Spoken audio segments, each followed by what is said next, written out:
Eh bien bonjour, mon nom est Frédéric Boran et je vais vous faire voir aujourd'hui comment l'ARP, le logiciel l'ARP, fait du pas à pas si elle vous explique son déroulé. Je vous rappelle donc que la flèche verte permet d'exécuter. On va voir ici la flèche verte avec un petit trait que vous pouvez trouver ici dans exécuter pas à pas. Donc vous voyez que quand j'ai appuyé là, il m'a ouvert deux fenêtres.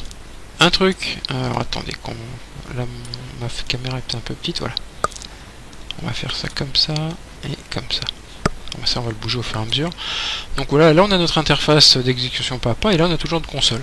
On va ici appuyer sur un pas, sachant que pour l'instant la flèche elle est sur la première colonne, là où il y a rien.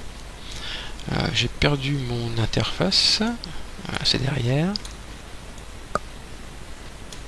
Allez, on est parti. Donc on va faire un pas. Ici on est sur le écrire.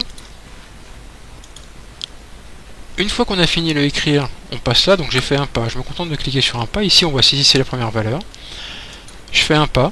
Ici, ça clignote tout simplement parce que là, même s'il le met en blanc, je suis sur la ligne lire A. Donc on va taper, je crois, moi 15.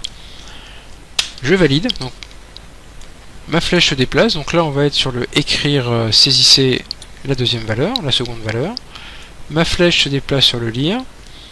Un pas. Donc là, je suis sur le lire, donc je sais pas, je vais mettre 12. Et quand je valide, vous voyez que ce qui est intéressant aussi dans le pas à pas, c'est que vous voyez les valeurs prises par vos variables. Donc ici, je suis sur le calcul C égale A plus B, donc je fais un pas. Donc dans C, il me dit qu'il met 27. Je suis sur mon écriture finale, un pas, écriture le résultat, et là il m'écrit mon résultat final. Ce qui est intéressant, bon là c'est vrai que c'est surtout pour vous expliquer un peu la technique, mais vous verrez quand vous ferez des algos un peu plus compliqués, avec ce qu'on appelle des boucles notamment, le pas à pas devient vraiment très intéressant, quand ça plante évidemment. Ici donc je vous rappelle, retenez le un pas, vous pourrez vous amuser à tester marcher notamment, vous verrez que c'est assez marrant. Une fois que vous avez fini ça, on peut faire encore un pas. Donc là on a fini, on est sur la dernière ligne, appuyez sur une touche pour fermer la console. Donc là je me concentre chaque fois de faire une barre d'espace. Et donc là en fait on a fini notre tâche. Voilà, donc le pas à pas, ça peut vraiment être intéressant.